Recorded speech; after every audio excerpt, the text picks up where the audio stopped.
Iniciamos entonces nuestra primera sesión del Seminario de Primera Infancia en el Espacio Público, experiencias latinoamericanas con el tema de inclusión educativa.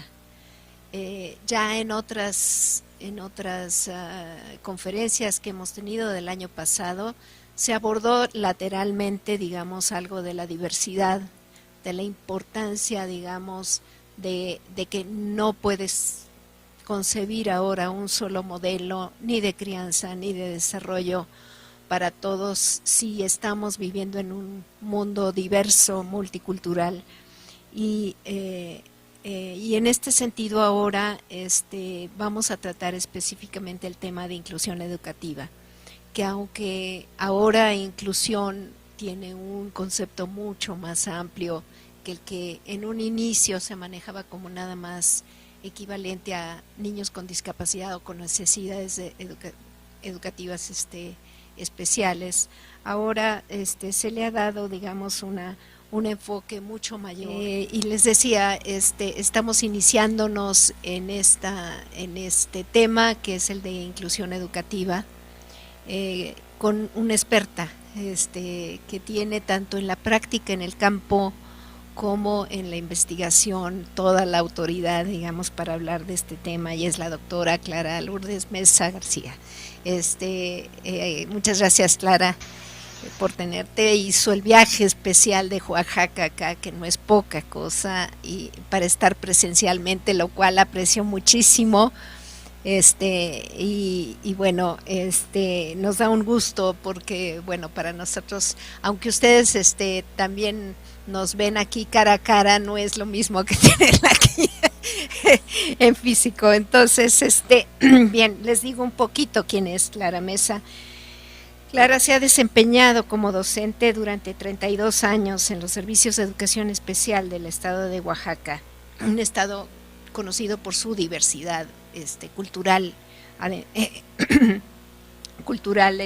y con gran población indígena. Es de los estados con mayor concentración indígena, y ha tenido funciones desde maestra de grupo, directora, asesora técnico-pedagógica en los últimos 2 años. Ella es maestra normalista de origen, con estudios de maestría en rehabilitación neurológica en la UAM, aquí, y de doctorado sobre investigación de la discapacidad en la Universidad de Salamanca, en España. Su trabajo más reciente ha consistido en la difusión de la Convención sobre los Derechos de las Personas con Discapacidad y sus implicaciones educativas, cursos y talleres al personal de educación especial, así como asesorías de tesis. En 2010 fue acreedora del primer lugar en el Concurso Nacional de Investigación y Tesis sobre Discapacidad del DIF Nacional y UNICEF, con la tesis de doctorado Cultura Escolar Inclusiva en Educación Infantil. Y en 2009 coordinó los trabajos para realizar el diagnóstico de los servicios de educación especial en el estado de Oaxaca. Pues bienvenida, Clara, y te cedo el micrófono. Bueno, pues muchas gracias, Norma. Y claro que valía la pena venir, estar con los que hoy nos acompañan aquí en vivo y en directo, y desde luego con todos los que nos acompañan con en esta maravillosa oportunidad que tenemos ahora a través de estos medios tecnológicos. Le doy las gracias a Norma. Bueno, siempre que estoy junto de ella es un motivo para mí de aprender. Recientemente se hizo aquí un evento para compartir investigaciones, y pues bueno, siempre es una oportunidad de escuchar otras voces, y le agradezco mucho que me haya invitado para tocar este tema de la inclusión referida a los niños con necesidades educativas especiales y con discapacidad, porque aunque inicialmente digamos que muchas de las cosas que se dijeron estaba en relación con ellos, ahora que el término inclusión es un término que algunos le han denominado como un término paraguas porque abarca muchas cosas, pues paradójicamente se ha dejado como a un lado el asunto, el tema de esta diversidad por motivos de discapacidad. Y ese es un primer punto, y luego pues también la importancia de hablar de este tema enfocándonos en la primera infancia, que pues es particularmente relevante e importante. Entonces pues les agradezco mucho esta oportunidad de compartir esto que ha sido mi motivo de estudio, y pues yo creo que ya en la sesión de preguntas podremos también escuchar a los múltiples participantes de otros lugares en donde seguramente habrá otras realidades que nos van a interesar muchísimo. Pues bueno, voy a iniciar con esta presentación, y la he organizado, inclusión en la primera infancia, niños y niñas con discapacidad en Oaxaca, y la he organizado, bueno, ya comentaba que me voy a referir tomando en cuenta la edad temprana, ¿no? Ahora, recientemente leía un informe de UNICEF que están considerando, que hizo UNICEF y la OMS, recién del año pasado, en donde hablan de la primera infancia en una edad de 0 a 8 años, aunque esto cambia en los distintos países, ¿no? Algunos de 0 a 6 años, algunos de 0 a 4 años, porque ya, por ejemplo, en algunas ocasiones, en algunos lugares de 4 años en adelante, como en México, pues ya se habla de la educación preescolar, ya no tanto de la educación, ya como parte de la educación básica. Entonces, y bueno, voy a vincular entonces esta cuestión de la atención a los niños con necesidades educativas especiales desde el enfoque educativo y en relación con la cultura escolar, ¿no? Y vamos a ir viendo cómo a partir de lo que se viene contemplando como inclusión, pues es una parte sustantiva. Entonces la presentación va a estar dividida en 3 partes: un panorama actual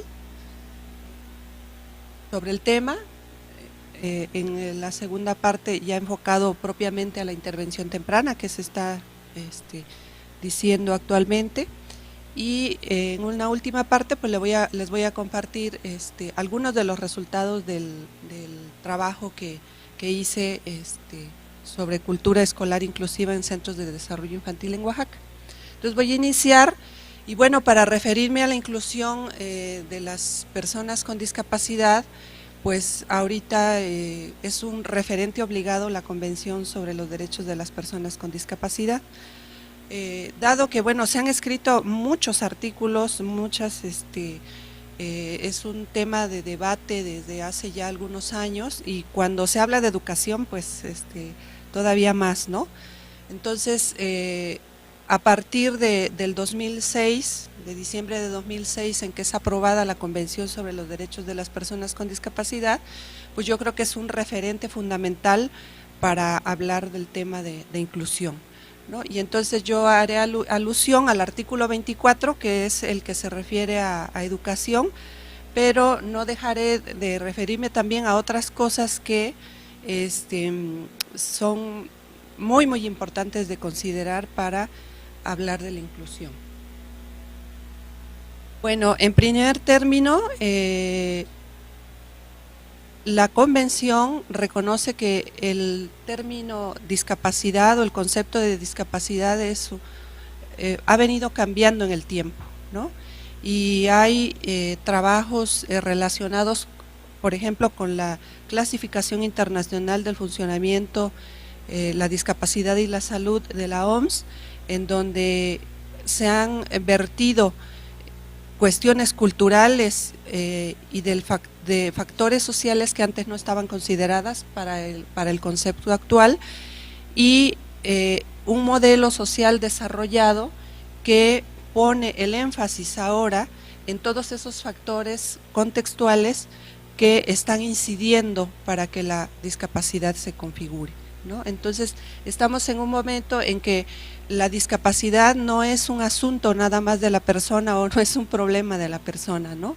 No es una limitación o una deficiencia que tenga una persona y que ella tenga que ver, o su familia, cómo la resuelve, ¿no? Sino cómo esta condición resulta de esa interacción negativa entre una persona que tiene una limitación o una deficiencia, pero también las múltiples barreras contextuales que encuentra en su entorno y que justamente no le permite participar en igualdad de condiciones que las demás. Y ahora, muy recientemente también se está hablando a partir de la convención, de este enfoque de derechos que debe permear todos los servicios, todos los programas para ellos, ¿no? Y esto del enfoque de derechos que cualquiera pudiera decir, porque últimamente, por ejemplo, en esto de la reforma educativa se ha hablado mucho del enfoque de derechos, pues sí necesitamos saber con toda precisión qué implica eso, porque no es nada más pues decir ahora estamos actuando bajo un enfoque de derechos. Entonces,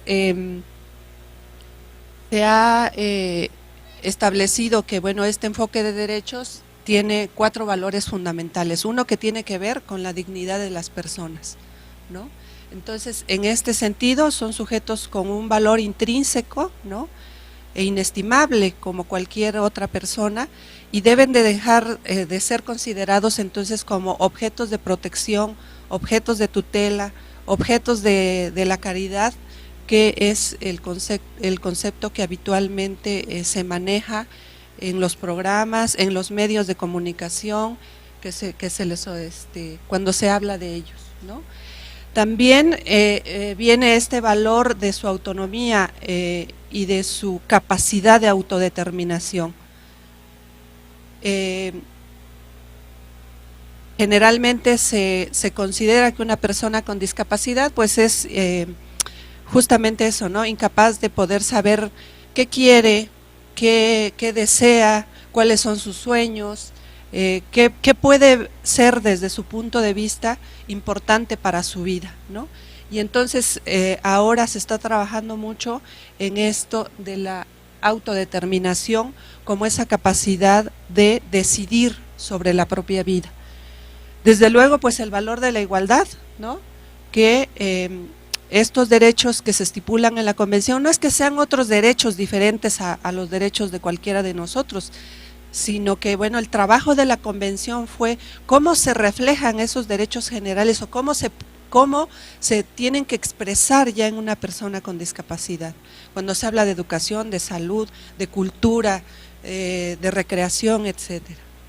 Y el asunto también de la solidaridad, ¿no?, que como decía, bueno, la discapacidad conceptualizada desde ese punto de la importancia que tiene lo social, pues no es algo que la familia de la persona con discapacidad deba resolver, sino es un asunto de la sociedad, ¿no? Y vamos a ir viendo cómo se expresa eso en la parte educativa.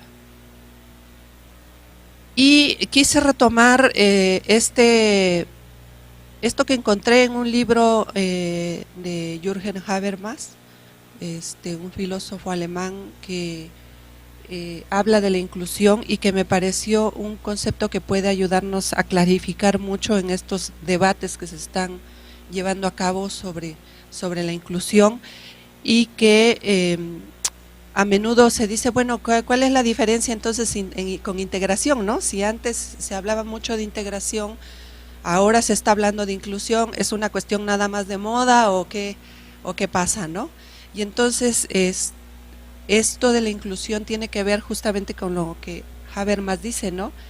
Esos límites abiertos de la comunidad, de las comunidades, de la sociedad, para que la persona con discapacidad sea sin dejar de ser lo que es, ¿no? Es decir, no le vamos a poder nosotros pues no vamos a poder hacer nada prácticamente, porque si es una persona sorda se le quite, ¿verdad? O si es una persona con discapacidad intelectual o con autismo, etcétera, pero tiene derecho a estar como es. Y antes se pensaba que ellos no se daban cuenta de su condición y eso, por ejemplo, se experimentaba mucho con las personas, con los niños, ¿no? Con discapacidad intelectual, con los jóvenes. Se pensaba, bueno, pues son como angelitos, ¿no? Ni se dan cuenta de que tienen una condición. Y ahora en los últimos estudios se ha podido evidenciar con un poco de más cuidado, con otros métodos de investigación, que sí se dan cuenta, que sí saben quiénes son, pero que quieren seguir siendo lo que son, ¿no?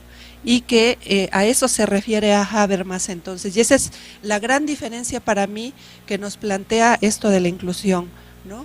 Que un poco en la integración era como en la idea de, sí, formas parte de, pero tienes que adaptarte a las condiciones, a la organización, a las formas que aquí con las que interactuamos, con las que trabajamos, con las que evaluamos, etcétera, ¿no?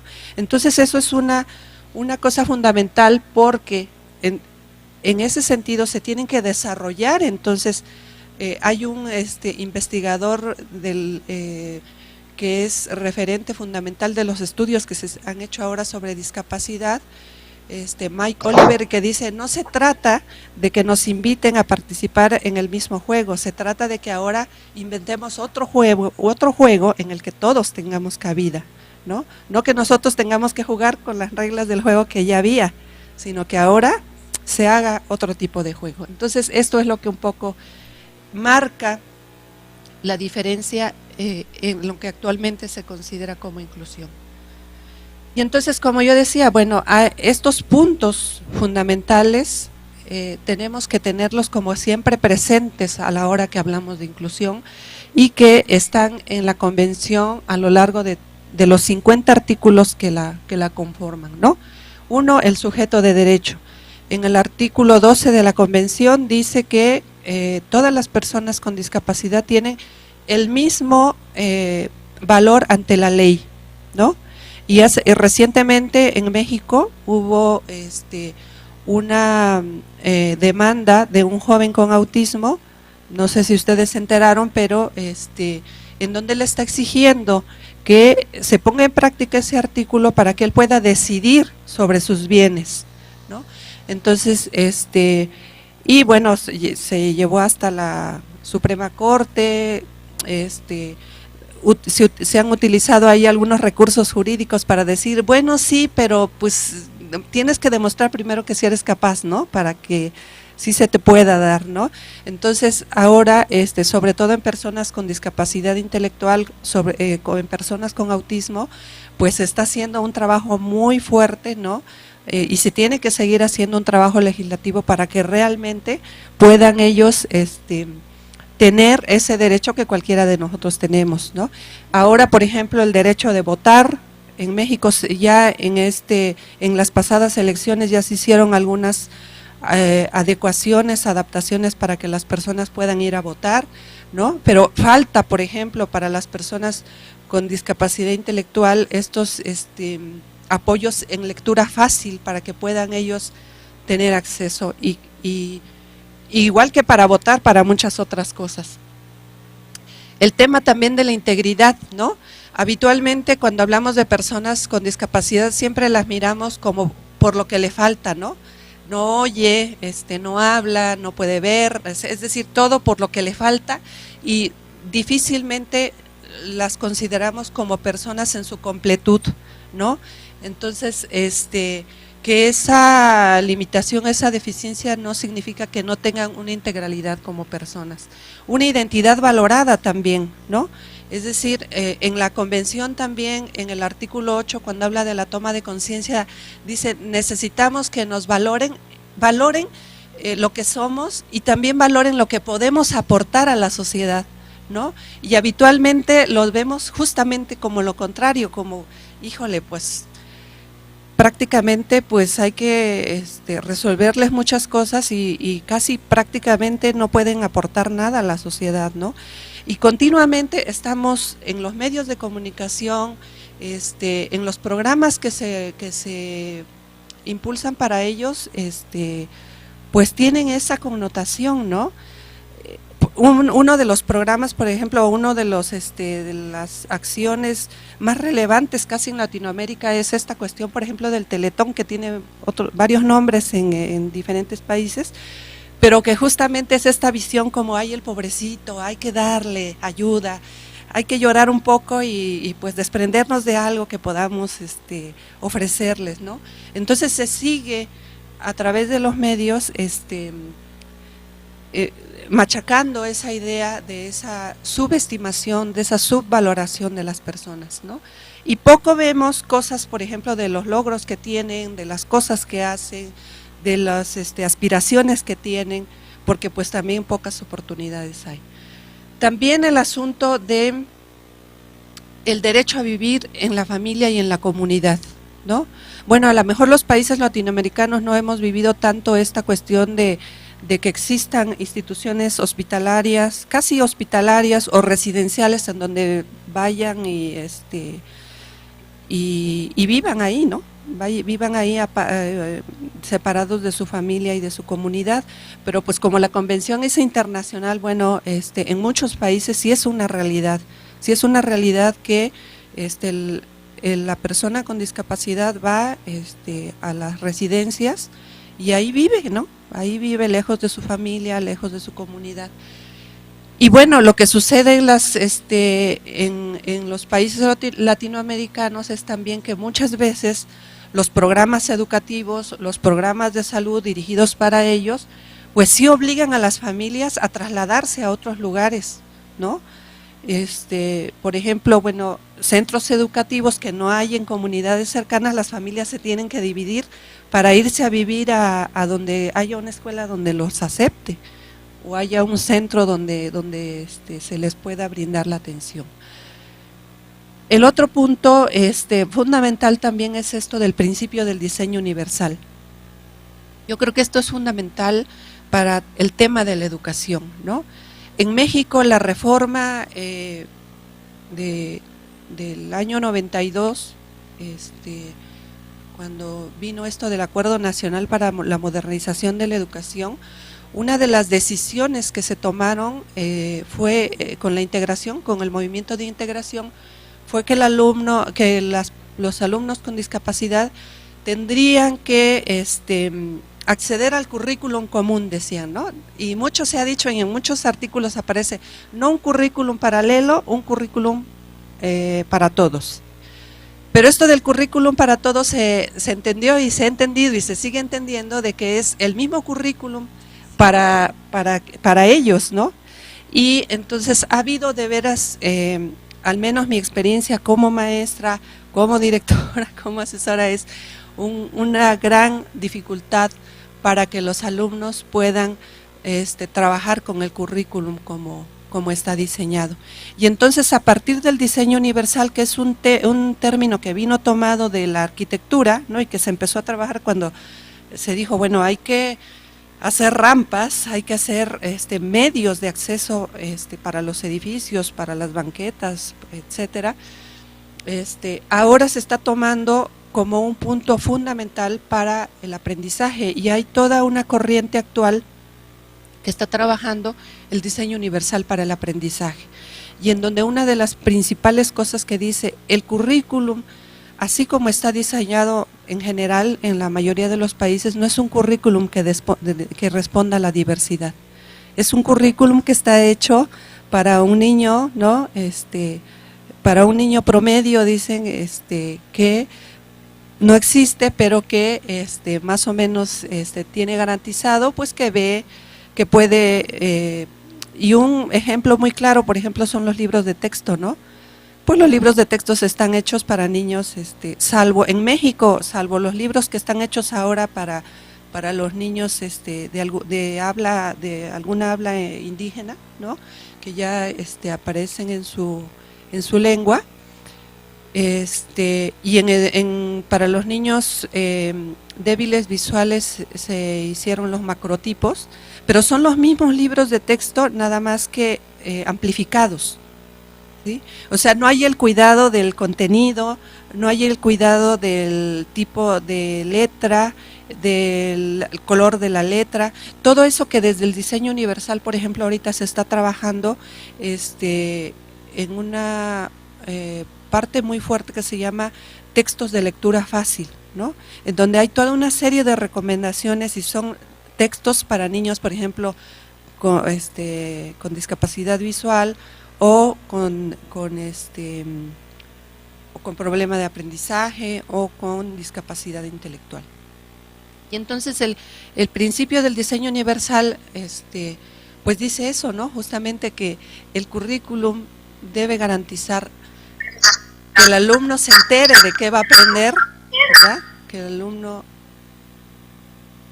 ¿sí?, que sepa de qué tema, de qué se trata, de lo que vamos a aprender el día de hoy, que tenga la posibilidad de implicarse, ¿no?, que pueda implicarse en las actividades y también que pueda demostrar y sobre todo demostrarse que aprendió.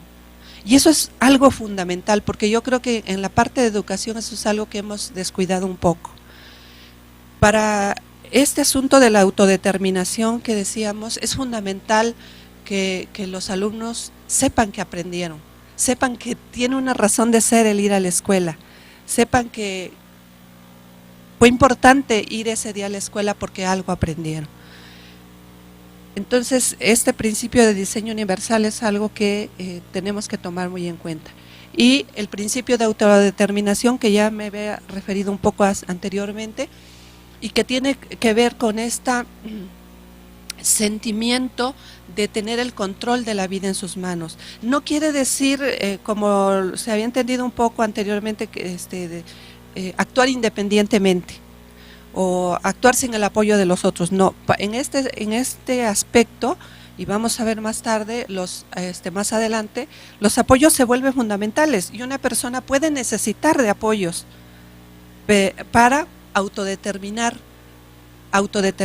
es decir, puede necesitar de apoyos tecnológicos de alguna otra persona, de algún medio, para poder decir qué quiere y tomar las decisiones más importantes de su vida, ¿no? Y entonces vemos pues que esto de la inclusión tiene que ver con la participación a todos los niveles, ¿no? La participación en la escuela, la participación en la vida en general, en todos los ámbitos de la vida, ¿no? Y tiene que ver con implicación, con decisiones, con opiniones, con elecciones y sobre todo con estar con los otros, pero en ese sentido de dignidad, de ser importante como persona, como cualquier otra. Y bueno, ¿cómo transitamos a ese enfoque de derechos que implica todas estas cosas de las que hemos hablado? Pues justamente esta cuestión que nos tiene hoy aquí, que es el tema de la atención temprana, ¿no? Cada vez cobra más fuerza esta